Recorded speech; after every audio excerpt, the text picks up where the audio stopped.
నమస్తే, welcome to our voice. నేను journalist నవత. అంశం ఏదైనా, సందర్భం ఎలాంటిదైనా హిందుత్వమే లక్ష్యంగా చేసుకుంటారు.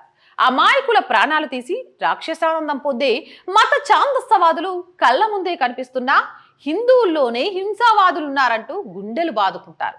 మైనారిటీలకు ఏదో జరిగిపోతుందంటూ హిందువులపై దాడి చేస్తుంటారు. దేశంలో ఇండి కూటమి పార్టీల లక్ష్యం ఇదే. మొన్నటి పార్లమెంట్ సమావేశంలో జరిగింది కూడా ఇదే.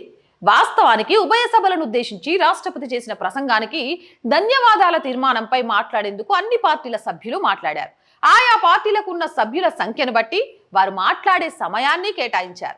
ఆ సందర్భంలో కాంగ్రెస్, సిపిఎంకి చెందిన సభ్యులు అసలు ఎజెండాను పక్కన పెట్టి తమకు ఇచ్చిన సమయాన్ని కేవలం హిందుత్వం, హిందూ దేవతలను కించపరిచేందుకు ఉపయోగించుకున్నారు. మరోసారి తమలోని హిందూ వ్యతిరేకతను ప్రదర్శించారు. ఇక లోక్సభలో రాహుల్ గాంధీ వ్యాఖ్యలు గుర్తున్నాయి కదా. హిందువులు హింసాత్మకవాదులంటూ విషాన్ని కక్కారు. ఇది దేశవ్యాప్తంగా ఎంత పెద్ద దుమారం రేపిందో తెలిసిందే. సరిగ్గా అలాంటి వ్యాఖ్యలే కాంగ్రెస్ పార్టీ సీనియర్ నేత, కేరళ అలప్వాజకు చెందిన ఎంపీ కేసీ వేణుగోపాల్ సైతం తీవ్రంగా అవహేళన చేశారు.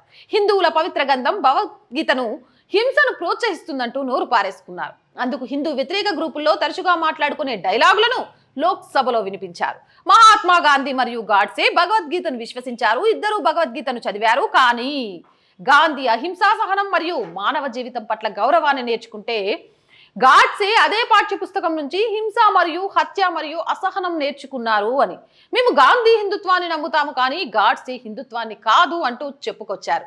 అసలు హిందుత్వంలో రెండు రకాల, గాడిదకేం తెలుస్తుంది గంధపు సువాసనలు అన్నట్లు తన అజ్ఞాన ప్రదర్శనను చేశారు. అంతేకాదు, రాష్ట్రపతి ప్రసంగంలో ప్రస్తుత ప్రభుత్వానికి స్పష్టమైన మెజారిటీ ఉందని ప్రకటించడాన్ని కేసీ వేణుగోపాల్ ప్రశ్నించారు.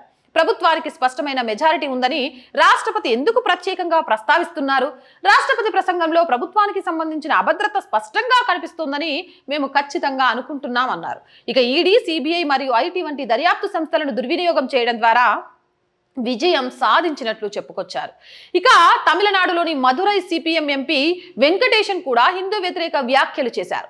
వివాదాస్పద ప్రకటనలకు పేరుగాంచిన ఎంపీ వెంకటేశన్ తమిళ సంస్కృతిలో పెనవేసుకున్న సెంగోల్పై గురిపెట్టారు. 2023 మే 28న కొత్త పార్లమెంటు భవనంలో ప్రధానమంత్రి నరేంద్ర మోదీ వేడుకగా ఏర్పాటు చేసిన సెంగోల్ను తీవ్రంగా అవమానించారు. తమిళ సంస్కృతిలో పెనవేసుకున్న సెంగోల్పై గురిపెట్టారు. 2023 మే 28న కొత్త పార్లమెంటు భవనంలో ప్రధానమంత్రి నరేంద్ర మోదీ వేడుకగా ఏర్పాటు చేసిన సెంగోల్ను తీవ్రంగా అవమానించారు. భారతీయ సంస్కృతిలో ధర్మం, న్యాయం మరియు అధికారికాన్ని సూచించే రాజదండమైన సెంగోల్ని రాజరికానికి చిహ్నంగా అభివర్ణించారు. బహుభార్యత్వం, ఎక్కువ మంది మహిళలతో సావాసం చేసే రాజులకు గుర్తుగా ఈ సింగోల్ను పోల్చడం ద్వారా అపహాస్యం చేశారు. సింగోల్ పట్టుకున్న ప్రతి రాజు ఎన్ని వందల మంది స్త్రీలను బానిసలుగా ఉంచారో మీకు తెలుసా? సింగోల్ ఇక్కడికి తీసుకురావడం ద్వారా దేశంలోని మహిళలకు ఏం చెప్పాలనుకుంటున్నారు? ఇది బాధాకరమైనది అంటూ తీవ్ర వ్యాఖ్యలు చేశారు. దిమాకున్నోడు ఎవడైనా ఇలాంటి వ్యాఖ్యలు చేస్తాడా? దేర్ దిమాకాలంతా ఇండి కూటమిలో ఉంటారని ప్రజలు ఏవైతే కామెంట్స్ చేస్తున్నారో ఇలాంటి మాటలు వాటికి ఆజ్యం వస్తున్నాయి. ఎక్కడైనా సరే జరుగుతున్న దాంట్లో మంచిని తీసుకోకుండా చెడును మాత్రమే ఫోకస్ చేస్తూ హిందూ ధర్మం మీద దాడి చేసే ఇలాంటి వాళ్ళని ఏం తీసుకొని కొట్టినా తప్పులేదు అనేది చాలా మంది అభిప్రాయం. అది మీరు కూడా అవునంటారా కాదంటారా చెప్పండి. అంతేకాదు, రాష్ట్రపతి ప్రసంగంలో అయోధ్య ప్రస్తావన లేకపోవడంపై కూడా వెంకటేశన్ ప్రశ్నలు వేశారు. మధుర మీనాక్షి ఆలయంలో వస్తున్న సాంప్రదాయాన్ని కూడా నీచపు వ్యాఖ్యలతో తులనాడాడు. సుందరేశ్వర్తో మీనాక్షిదేవి వివాహం తర్వాత మొదటి రాత్రి ఎప్పుడు జరుగుతుందంటూ ఆయన ప్రశ్నించిన దాఖలాలు కూడా ఉన్నాయి. అలాగే ఉత్తరప్రదేశ్, బీహార్ మరియు ఒడిశాకు చెందిన బీజేపీ నాయకులు తమిళ ప్రజలను కించపరుస్తున్నారని కూడా నిరాధారమైన ఆరోపణలు చేశారు. పెళ్లి అంటే 7 అడుగులు 3 ముళ్ళు, ఒక జీవితం, ఒక కొత్త తరాన్ని మళ్ళీ పరిచయం చేయడం, అలాగే తమ వంశాన్ని ముందుకు తీసుకెళ్లడం. ఇవేవి కనిపించని అజ్ఞానులకు పెళ్లి తర్వాత కనిపించే పడక సుఖమే కనిపిస్తోంది చూసిండ్రా. అది భగవంతుల్లో కూడా ఎత్తుకుంటున్నారు చూసిండ్రా. వీళ్ళని మూర్ఖులు అందామా, తెలివి తక్కువ వాళ్ళు అందామా, పిచ్చోళ్ళు అందామా, వెర్రోళ్ళు అందామా, లేకపోతే ఈ వెర్రితనంతో ఉన్న నాయకులకు ఎందుకు ఓటేస్తున్నామని ఆలోచించలేని జనాన్ని అందామా? అర్థం కావట్లేదు. ఎంత నీచులు! పెళ్లి చేసుకునేది ఒక పడకింటి సుఖం కోసమేనా? ఆ మాత్రం దిమాక్ లేకుండా ఉన్నారంటే వీళ్ళు మనుషులేనా? అది భగవంతుల విషయంలో ఆలోచించండి. ఒక వంశాన్ని ముందుకు తీసుకెళ్తుంది ఒక పెళ్లి. ఒక అమ్మాయి, ఒక అబ్బాయి మధ్య ఒక బంధాన్నిచ్చి జీవితాంతం కష్టమైన సుఖమైన తోడు నీడుగా నడవాలని చెప్తుంది. ఇలాంటి దేడిదిమాగ్గాల మాటల వల్లే పెళ్లి అనే పదానికి ముందు తరాల వాళ్ళకు పూర్తి మీనింగ్ తెలవకుండా చిన్న చిన్న వాటికి డివోర్స్ దాకా వెళ్ళిపోతున్నారు. ఇక ప్రధానంగా కాంగ్రెస్ నేతృత్వంలోని ఇండియా అలయన్స్ ఎంపీలు చేసిన ప్రసంగాలు సెషన్కి అంతరాయం కలిగించడాన్ని మరియు ప్రభుత్వానికి వ్యతిరేకంగా ప్రజల మధ్య అంతర్యుద్ధాన్ని ప్రేరేపించడానికి ఉద్దేశపూర్వకంగా ప్రయత్నించారని చెప్పడంలో ఎలాంటి సందేహం లేదు. అధికారం రాలేదన్న నిరాశ ఇలాంటి చర్యలతో ప్రకటిస్తున్నారని అనుకోవచ్చు.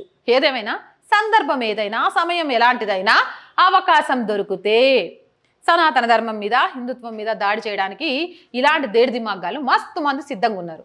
మరి వాళ్ళందరికీ చెక్ పెట్టాలి అంటే భారతీయులం అనే భావన ప్రతి ఒక్కరిలో రావాలి. నేను హిందువుని, నా కులం పక్కన పెట్టేసి నేను హిందువుని అని చెప్పుకునే రోజు రావాలి. అప్పుడే ఇలాంటి దేడిదిమాగాలు మైకులు కనబడంగానే మాట్లాడడానికి భయపడతారు. నేను ముస్లింని, నేను క్రిస్టియన్ని, నేను సిక్ని, నేను జైన్ని అని ఎంత ధైర్యంగా చెప్పుకోగలుగుతారో, నేను కాపును, నేను కమ్మను, నేను రెడ్డిని, నేను బ్రాహ్మణ్ణి అని కాదు, నేను హిందువుని అని చెప్పుకునే రోజు, సనాతన ధర్మం మీద పుట్టిందే ఈ భారతదేశం అని ప్రతి ఒక్కరూ గర్వంగా చెప్పుకునే రోజు, మా కులం కంటే మా ధర్మం, ఈ దేశం గొప్పది అని చెప్పే రోజు రావాలని మనస్ఫూర్తిగా ఈ చైతన్యం ప్రతి ఒక్కరిలో తీసుకురావడానికి ప్రతి ఒక్కరూ ప్రయత్నం చేయాలని కోరుకుంటున్నాం. మీరేమంటారు? కామెంట్ సెక్షన్లో పెట్టేయండి. మోర్ వీడియోస్ కోసం మన ఛానల్ వెంటనే సబ్స్క్రైబ్ చేయండి. చాలామంది వీడియోస్ చూస్తున్నారు, మళ్ళీ చెప్తున్నాం, చూసిన ప్రతి ఒక్కరూ ప్లీజ్ దయచేసి ఛానల్ని సబ్స్క్రైబ్ చేశామా లేదా అనేది చెక్ చేయండి.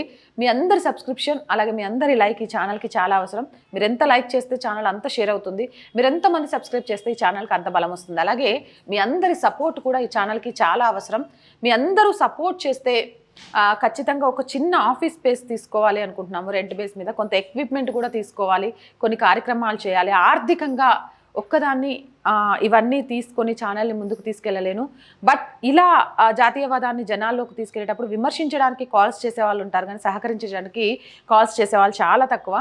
అయినా కూడా నడిపిస్తున్నాను అంటే మీ అందరూ కూడా అభిమానించి సపోర్ట్ చేయడమే. అలానే మీరంతా సపోర్ట్ చేయండి. ఖచ్చితంగా బ్రేక్ ఈవెన్ చేరుకున్న తర్వాత నేనే ఒకరికి సపోర్ట్గా ఉంటాను. ఆ బ్రేక్ ఈవెన్ వరకు మాత్రం మీ అందరి సపోర్ట్ నాకు కావాలి. సపోర్ట్ చేయాలి అంటే సబ్స్క్రిప్షన్ పక్కనే జాయిన్ అనే బటన్ కనిపిస్తుంది. 1 to 5 లెవెల్స్ ఉంటాయి. ఏదో ఒక లెవెల్లో సపోర్ట్ చేయండి, లేదా స్క్రీన్ మీద గూగుల్ పే, ఫోన్పేతో పాటు అకౌంట్ డీటెయిల్స్ ఉంటాయి, అలా కూడా సపోర్ట్ చేయొచ్చు. అండ్ వ్యాపార ప్రకటనల ద్వారా కూడా సపోర్ట్ చేయొచ్చు, మీ వ్యాపార రంగాన్ని విస్తరించుకోవచ్చు. 8328500576 నెంబర్కి కాల్ చేయండి. గుర్తుపెట్టుకోండి, వ్యాపార ప్రకటనల కోసం మాత్రమే. వ్యాపార ప్రకటనల కోసం అని కాల్ చేసి వ్యక్తిగతంగా ఇబ్బంది పెట్టే ప్రయత్నాలు చేయొద్దు. ప్లీజ్ అర్థం చేసుకుంటారని ఆశిస్తున్నాం. So please subscribe our channel, support our channel. జై భారత్.